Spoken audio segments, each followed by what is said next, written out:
And we're back with chapter 3, The Mind of Iliad. We spent the day playing in the ocean. It was lovely. And now we are ready to study consciousness.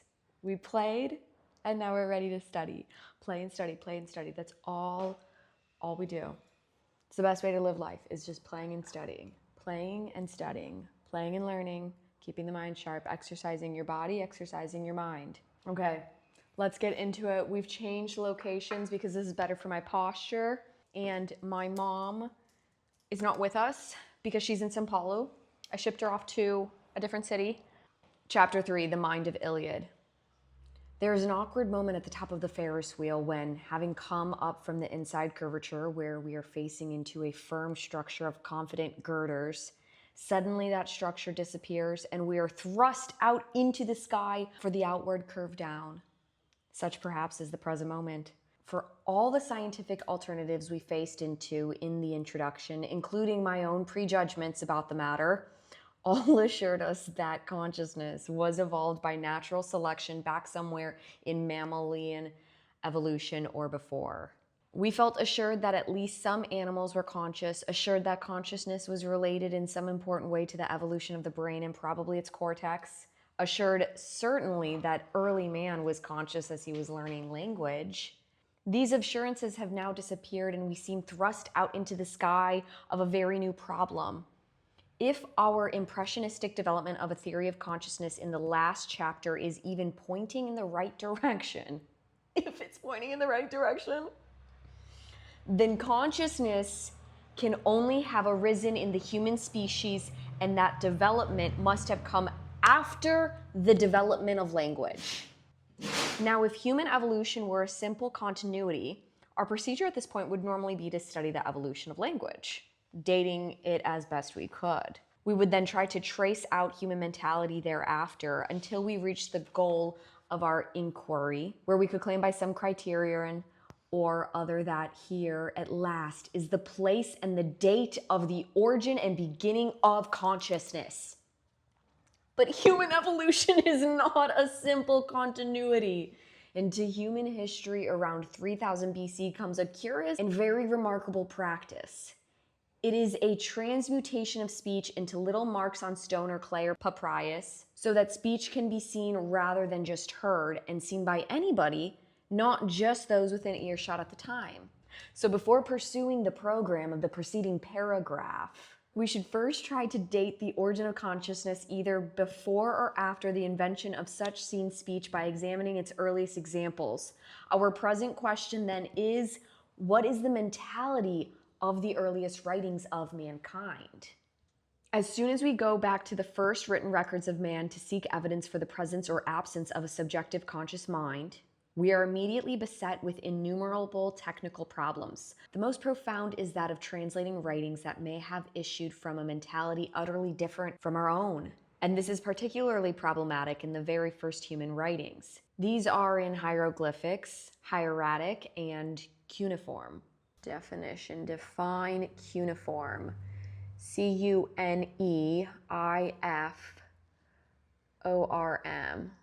Composed of or written in wedge-shaped characters. So triangles. Yeah, okay.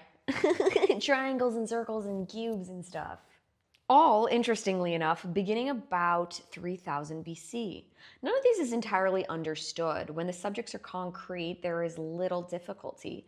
But when the symbols are peculiar and undetermined by context, the amount of necessary guesswork turns this fascinating evidence of the past into a Rorschach, German maybe? Rorschach test, in which modern scholars project their own subjectivity with little awareness of the importance of their distortion. The indications here as to whether consciousness was present in the early Egyptian dynasties and in the Mesopotamian cultures are thus too ambiguous for the kind of concerned analysis which is required. We shall return to these questions in Book 2. Don't worry. Were you thinking about this? Don't worry. We'll address it later on. The first writing in human history in a language of which we have enough certainty of translation to consider it in connection with my hypothesis is that... No. Shut up! I love the universe. Do you remember in chapter 1, back in the first video, I told you the only other book that I have read out loud was the Iliad? This is the second book I have decided to read out loud because I'm like, there's no way in hell I'm gonna be able to comprehend what he's talking about unless I take the time to really digest the words and say them out loud rather than just reading them in my head. The first writing in human history in a language of which we have enough certainty of translation to consider it in connection with my hypothesis is the Iliad.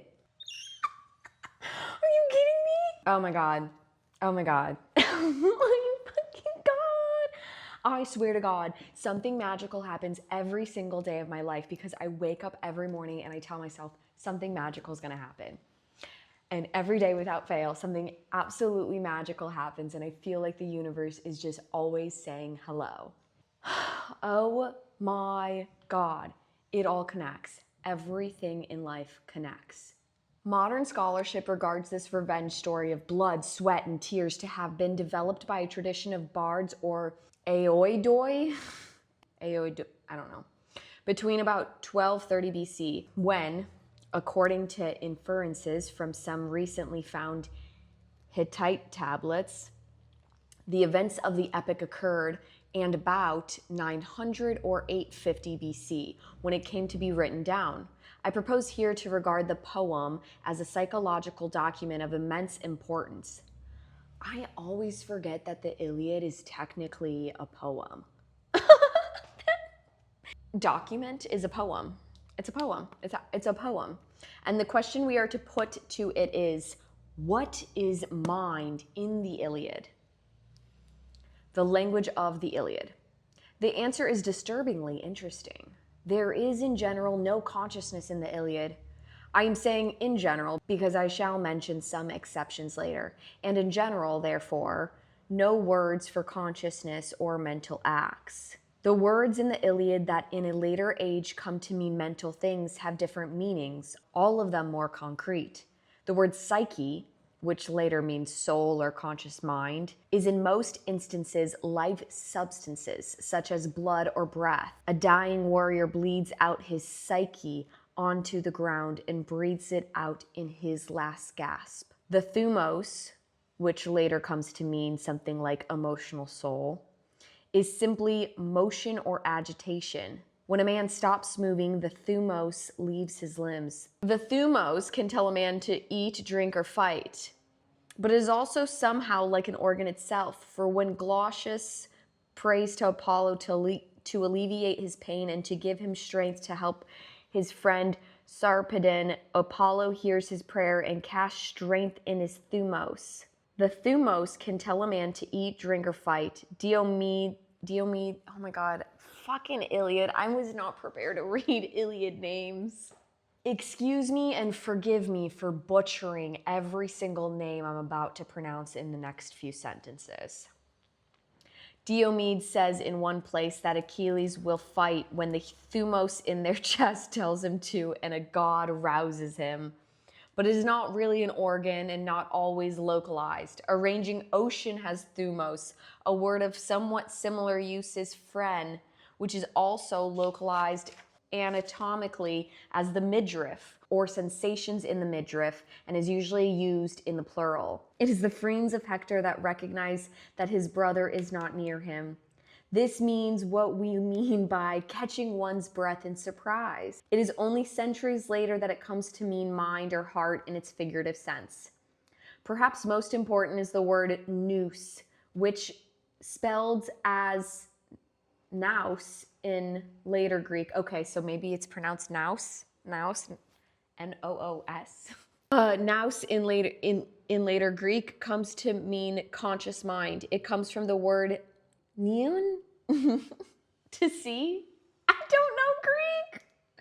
Its proper translation in the Iliad would be something like perception or recognition or field of vision.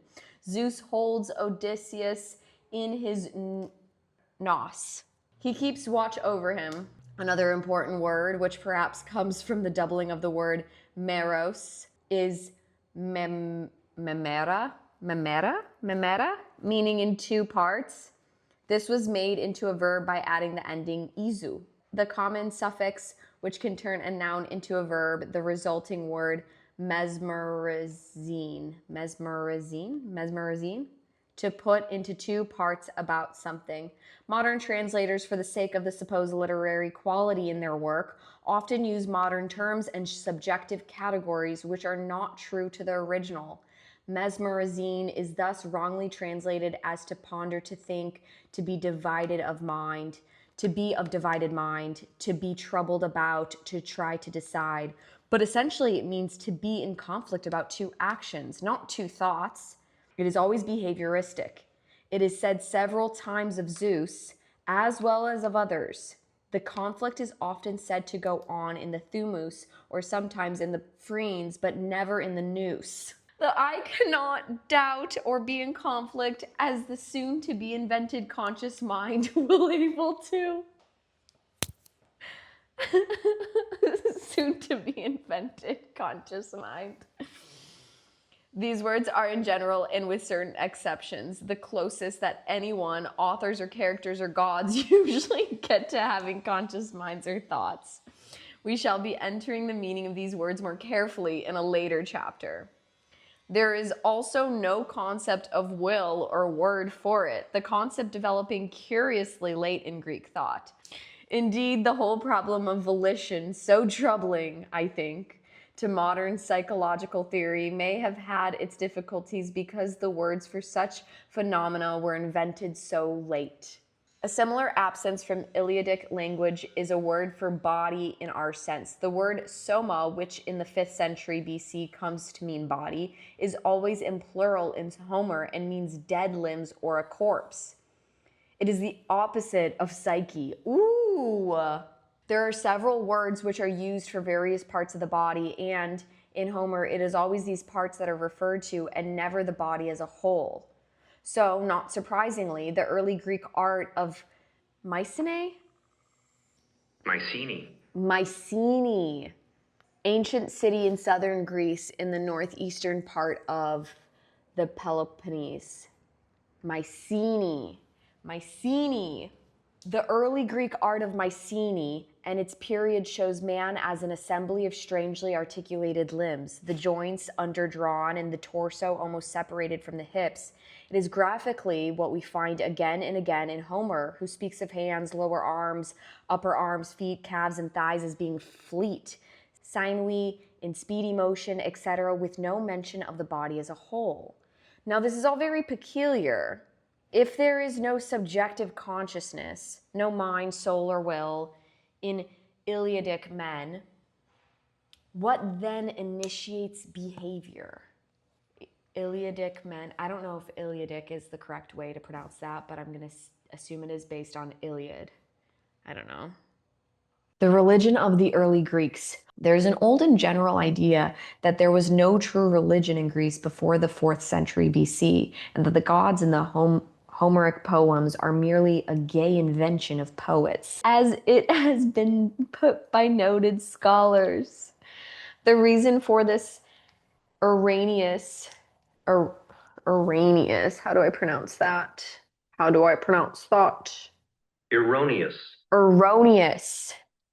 Erroneous. I know what that means. It's pertaining to an error, right? Erroneous view, but the pronunciation.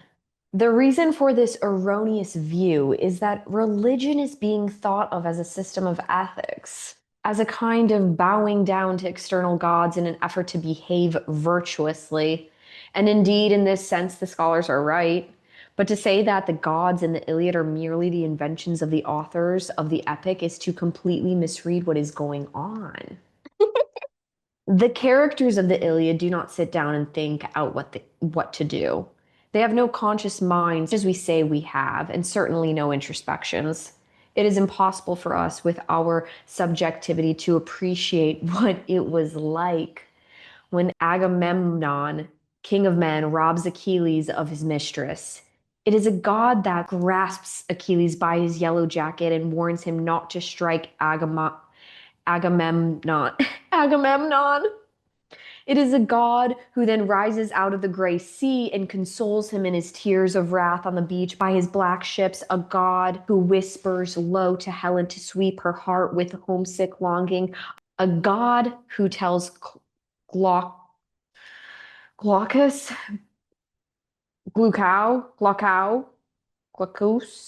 Glaucus, to take bronze for gold, a god who leads the armies into battle, who speaks to each soldier at the turning points, who debates and teaches Hector what he must do, who urges the soldiers on or defeats them by casting them in spells and drawing nits over their visual fields.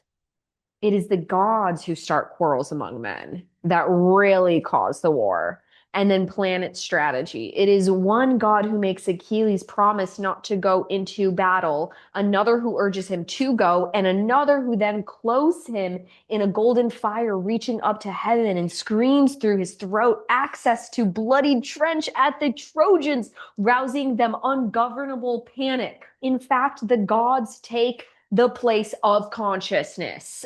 Absolutely brilliant. Brilliant. I now appreciate the Iliad because the only other book that I read aloud, that book, wow. I appreciate it in a different way though, but it's also, what does that say about the men? They lack accountability or they lack awareness. Awareness. Is consciousness awareness? I don't know. We'll see. I mean, is it? The beginnings of actions are not in conscious plans, reasons, and motives. They are in the actions and speeches of gods. To another, a man seems to be the cause of his own behavior, but not to the man himself. When, toward the end of the war, Achilles reminds Agamemnon of how he robbed him of his mistress, the king of men declares, "Not I was the cause of this act, but Zeus, and my portion and the Erinnes who walk in darkness. They it was in the assembly put wild attay upon me on that day when I arbitrarily took Achilles' prize from him. So what could I do? Gods always have their way." And that this was no particular fiction of Agamemnon's to evade responsibility is clear, and that this explanation is fully accepted by Achilles. For Achilles also is obedient to his gods. No, it's all good, man. Same, I get it. I gotta do what my gods tell me to do too. Totally cool that you stole my girl. Don't hate the player, hate the game. Don't hate the player, don't hate the game. Don't hate the player, hate the game. Scholars who, in commenting on this passage, say that Agamemnon's behavior has become alien to his ego do not go nearly far enough. For the question is indeed, what is the psychology of the Iliadic hero? And I am saying that he did not have any ego whatever. Even the poem itself is not wrought by men in our sense. Its first three words are menin adi dea, of wrath sing, O goddess, because God is a woman. Goddess. And the entire epic which follows is the song of the goddess, which the entranced bard heard and chanted to his Iron Age listeners among the ruins of Agamemnon's world. If we erased all our perspectives about poetry and act toward the poem as if we had never heard of poetry before, because it is low-key totally whack that we consider the Iliad a poem. The book is like this thick. It's a poem. What? What? The abnormal quality of the speech would immediately arrest us. We call it meter nowadays, but what a different thing these steady hexameters of pitch stresses from the looser jumble of accents in ordinary dialogue. The function of meter in poetry is to drive the electrical activity of the brain and most certainly to relax the normal emotional inhibitions of both chanter and listener. A similar thing occurs when the voices of schizophrenics speak. A similar thing occurs when voices of schizophrenics speak in scanning rhythms or rhyme. Wow, that alliteration. Let's say that one more time. A similar thing occurs when the voices of schizophrenics speak in scanning rhythms or rhyme, except for its later accretions. Accretions. Accretion. Accretion. The process of growth or enlargement by a gradual buildup. Except for its later accretions, then the epic itself was neither consciously composed nor consciously remembered, but was successfully and creatively changed with no more awareness than a pianist has of his improvisation. Who then were these gods that pushed men about like robots and sang epics through their lips? They were voices whose speech and directions could be as distinctly heard by the Iliadic heroes as voices are heard by certain epileptic and schizophrenic patients, or just as Joan of Arc heard her voices. The gods were organizations of the central nervous system and can be regarded as personae in the sense of poignant? Poignant. Poignant. Poignant. I guess I really don't know. What's the exact definition? Deeply affecting, painfully affecting the feelings is the second alternative. Causing a strong feeling of sadness. Poignant. Poignant. Poignant. Ah. Poignant consistencies through time. Amalgams? Oh my God. Amalgam. Amalgam. Amalgam. A mixture of different elements. Amalgams of parental or admonitory images. Admonitory? Admonitory? Admonitory. Admonitory. Admonitory. Expressing admonition.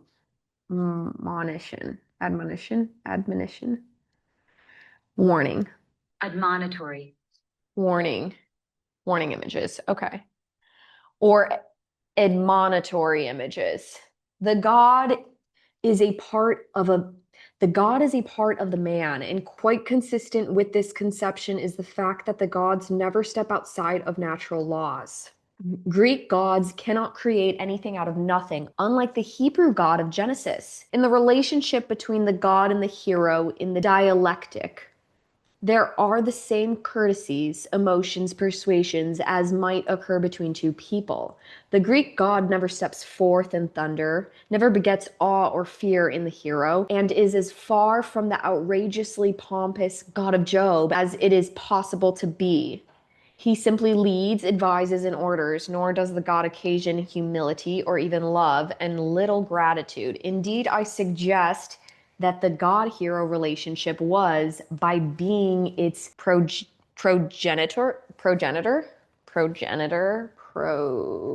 an ancestor in the direct line, forefather, a biologically ancestral form. Progenitor. By being its progenitor, similar to the referent of the ego-superego relationship of Freud, or the self-generalized other relationship of Mead. The strongest emotion which the hero feels toward a god is amazement or wonder, the kind of emotion that we feel when the solution of a particularly difficult problem suddenly pops into our heads, or in the cry of Eureka from Archimedes in his bath.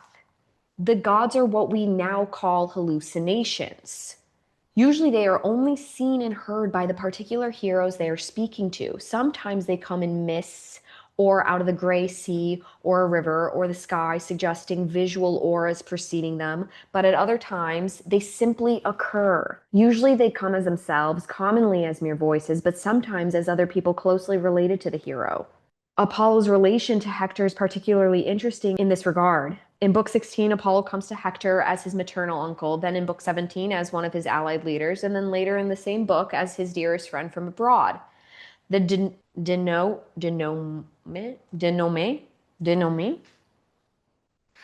I swear this guy must have spoke French. Denouement. Denouement of the whole epic what is it? The final outcome of the main dramatic publication in a novel, play, film, etc. Okay, the denouement of the whole epic comes when it is Athene who, after telling Achilles to kill Hector, then comes to Hector as his dearest brother, Deiphobus. Trusting in him as his second, Hector challenges Achilles, demands of Dophius another spear, and turns to find nothing is there. Bro is fucking hallucinating. We would say he has had an hallucination. So has Achilles. The Trojan War was directed by hallucinations. And the soldiers were so directed, were not at all like us. They were noble automations who knew not what they did. We're code. We are code. The bicameral mind. The picture then is one of strangeness and heartlessness and emptiness. We cannot approach these heroes by inventing mind spaces behind their fierce eyes as we do with each other. Iliadic man did not have subjectivity as we do. He had no awareness of his awareness of the world, no internal mind space to introspect upon, in distinction to our own subjective conscious minds. We can call the mentality of the Mycenaeans a bicameral mind. Volition, planning, initiative is organized with no consciousness whatever, and then told to the individual in his familiar language, sometimes with the visual aura of a familiar friend or authority figure or God, or sometimes as a voice alone. The individual obeyed these hallucinated voices because he could not see what to do by himself. You had a thought. You had a fucking thought. The evidence for the existence of such a mentality, because you are God, right? You are God expressing itself, experiencing itself. The evidence for the existence of such a mentality, as I have just proposed, is not meant to rest solely on the Iliad.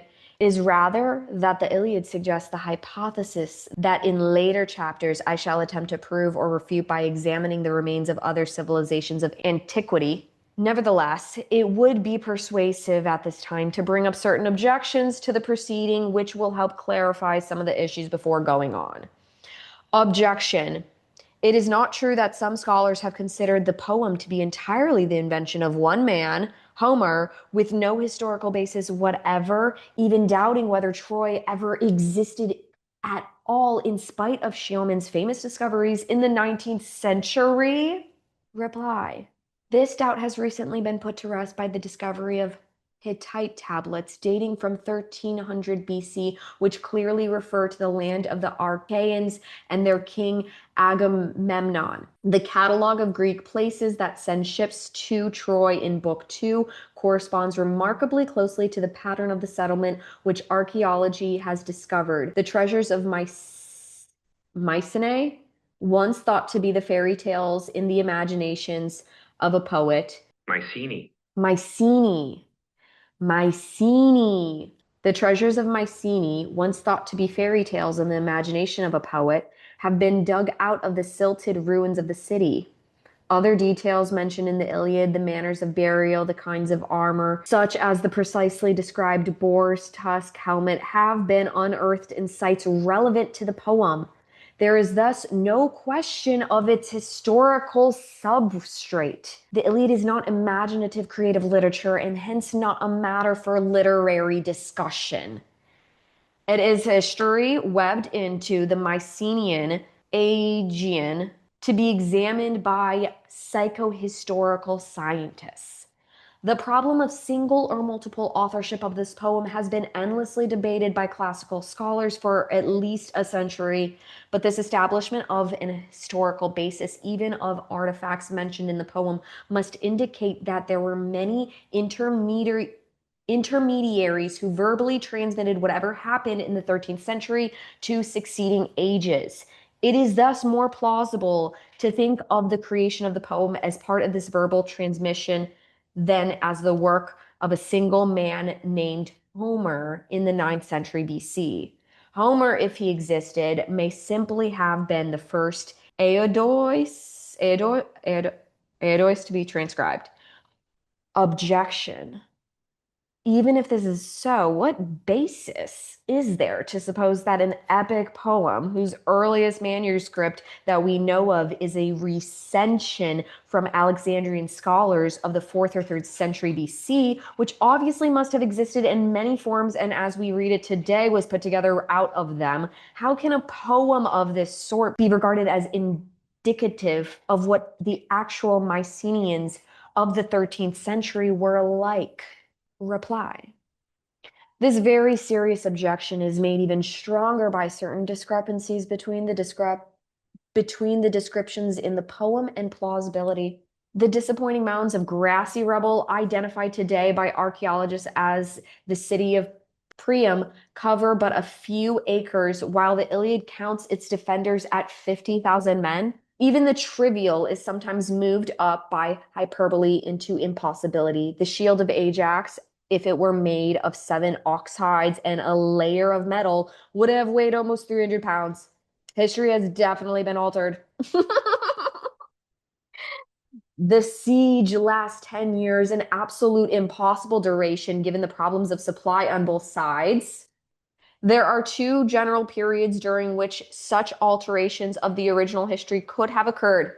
The verbal transmission period from the Trojan War to the 9th century BC, when the Greek alphabet comes into existence and the epic is written down, and the literate period thereafter up to the time of the scholars of Alexandria in the 3rd and 2nd centuries BC, whose put together recension is the version we have today. As the second period, there can be no doubt that there would be differences among various copies and that extra parts and variations, even events belonging to different times and places could have been drawn into the vortex of this one furious story. But all these additions were probably kept in check both by the transcribers' reverence for the poem at this time, as indicated in all other Greek literature, and by the requirements of public performances. These were held at various sites, but particularly at the Panathen. I don't have the energy to say that word right now. I'm sorry. Okay, every 4 years at Athens, where the Iliad was devoutly chanted along with the Odyssey to vast audiences by the so-called Rhapsodies. It is probable, therefore, can you imagine everyone chanting the Iliad together? The Iliad was like such an enemy of mine when I think I was 12. I had to read it for my literature class. It is probable, therefore, that with the exception of some episodes which contemporary scholars believe are late additions, such as the ambushing of Dolan and the references to Hades, the Iliad as we have it is very similar to what was first written down in the 9th century BC. But further back in the dim obscurities of earlier times stand the shadowy Aeodoi, and it is they certainly who successfully altered the original history. Oral poetry is a very different species from written poetry. The way we read it and judge it must be completely different. Composition and performance are not separate, they are simultaneous.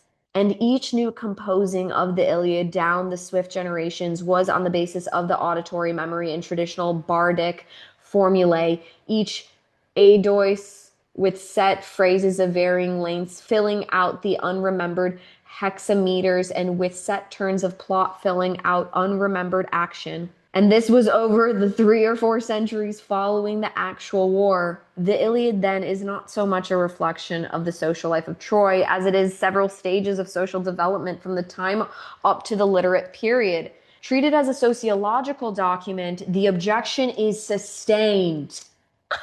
Brilliant. But as a psychological document, the case is quite different. Whence these gods and why their particular relationship to the individuals? My argument has stressed 2 things: the lack of mental language and the initiation of action by the gods. They're not archaeological matters, nor are they matters likely to have been invented by the Aeodoi. What is this word? Latin. It's a Latin word. Aeodoi. Aoidoi. Just so you know, every time I say that word, that's what I'm saying.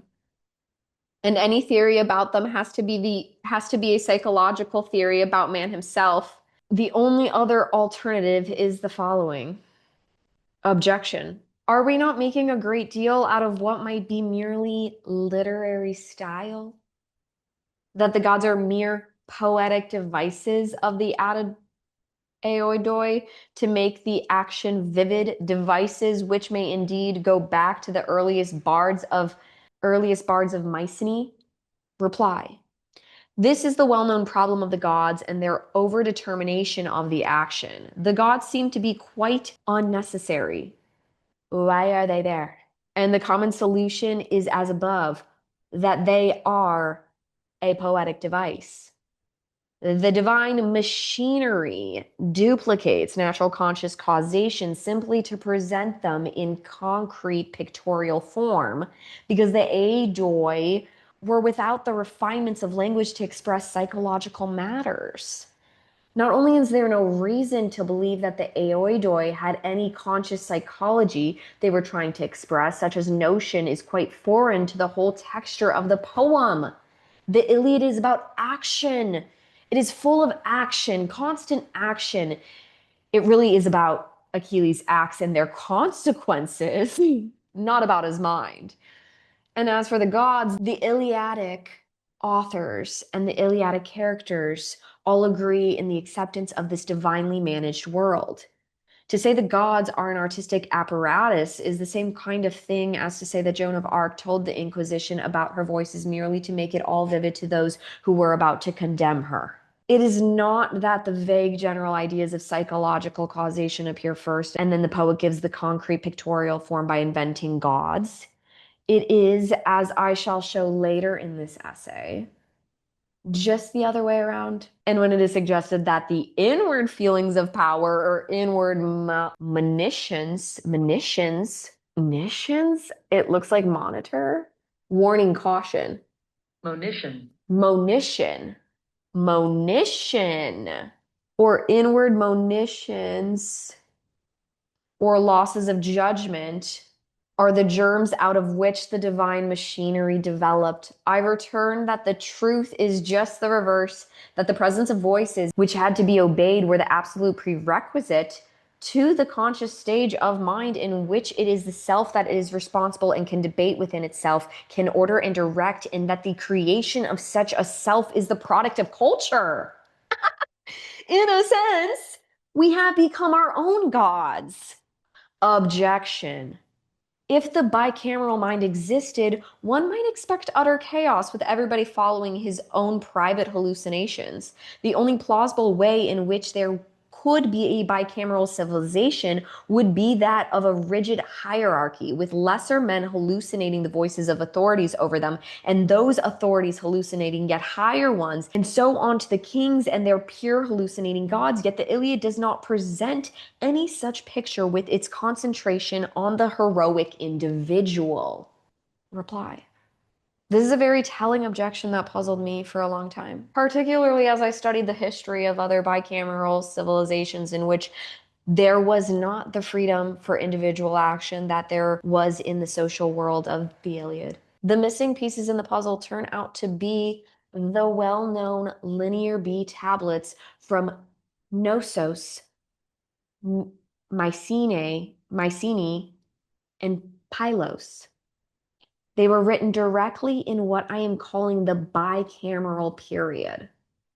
They have long been known, yet long resistant to the most arduous, hard to accomplish or achieve, an arduous task. Arduous,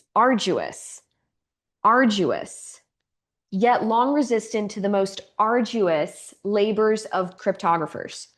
Recently, however, they have been deciphered and shown to contain a syllabic script, the earliest written Greek used only for record purposes. And it gives us an outline picture of the Mycenaean society, much more in keeping with the hypothesis of the bicameral mind. Hierarchies of officials, soldiers or workers, inventories of goods, statements of goods owed to the ruler and particularly to gods. The actual world of the Trojan War, then, was in historical fact much closer to the rigid theocracy which the theory predicts than to the free individuality of the poem. Moreover, the very structure of the Mycenaean state is profoundly different from the loose assemblage of warriors depicted in the Iliad. It is indeed quite similar to the contemporary divinely ruled kingdoms of Mesopotamia, as described later in this essay, particularly in, you guessed it, Book 2. These records in Linear B call the head of the state the Wanax, a word which in later classical Greek is only used for gods.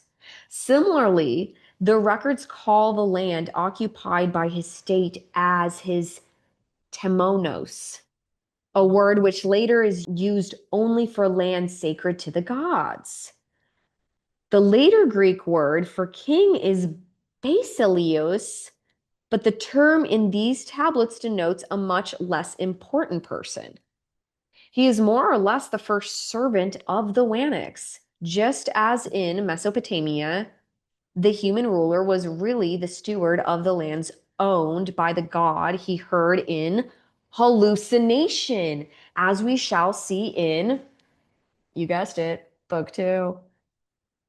The material from the Linear B tablets is difficult to piece together, but they do reveal the hierarchical and leveled nature of centralized palace civilizations, which the succession of poets who composed the Iliad in the oral tradition completely ignored. This loosening of the social structure in the fully developed Iliad may in part have been caused by the bringing together of other much later stories into the main theme of the Trojan War. One of the most telling pieces of evidence that the Iliad is a composite of different compositions in the large number of inconsistencies in the poem, some in very close proximity. For example, when Hector is withdrawing from the battle, one line says, "The black hide beat upon his neck and ankles." This can only be the early Mycenaean body shield. But the next line refers to the rim which ran round the outside of the boss shield. And this is a very different kind and a much later type of shield. Obviously, the second line was added by a later poet who, in his auditory trance, was not even visualizing what he was saying. Further qualifications. Indeed, since this is the chaotic period when the bicameral mind breaks down and consciousness begins, as we shall see in the later chapter, we might expect the poem to reflect both this breakdown of civil hierarchies as well as more subjectification side by side with the older form of mentality.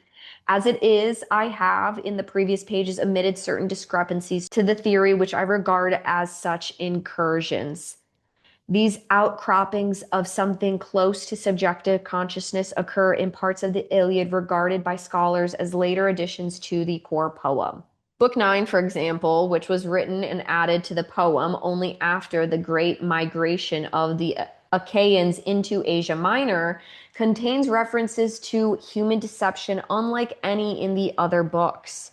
Most of these occur in the great long rhetorical reply of Achilles to Odysseus about Agamemnon's treatment of him. In particular, is Achilles' slur on Agamemnon. "Hateful to me as the gates of Hades is the man who hides one thing in his heart and speaks another." This is definitely an indication of subjective consciousness. So also may be the difficult to translate uptative constructions of Helen, or the apparent reminiscence of Nestor. There are also two extraordinary places in the text where first Agenor and then Hector talk to themselves. The fact that these two speeches occur late in the poem in close proximity have highly inappropriate context. They contradict the previous characterizations of the speakers and use some identical phrases and lines, all suggest that they are formulaic insertions into the story by the same Eidos at a later time. But not much later, for they are sufficiently unusual to surprise even their speakers. After these soliloquies, both heroes exclaim precisely the same astonished words. "But wherefore does my life say this to me? If indeed such talks to oneself were common as they would be if their speakers were really conscious. There would be no cause for surprise. We shall have occasion to return to these instances when we discuss in more detail how consciousness arose. That is right. That would make someone much more conscious, you know? They sound conscious saying both of those words. So it's when the characters have consciousness, that's when you know that's like a discrepancy. Okay, got it. The main point of this chapter is that the earliest writing of men in a language that we can really comprehend, when looked at objectively, reveals a very different mentality from our own. And this must, I think, be accepted as true. Such instances of narratization, analog behavior, mind space, as occasionally occur, are regarded by scholars as of later authorship. The bulk of the poem is consistent in its lack of analog consciousness and points back to a very different kind of human nature. Since we know that Greek culture very quickly became a literature of consciousness, we may regard the Iliad as standing at the great turning of the times and a window back into those unsubjective times when every kingdom was in essence a theocracy and every man the slave of voices heard whenever novel situations occurred. And that is chapter 3. Damn, that was fucking good. Okay, chapter 4 is the bicameral mind. Ooh, I'm excited to dive in tomorrow. Really making progress there. See you tomorrow.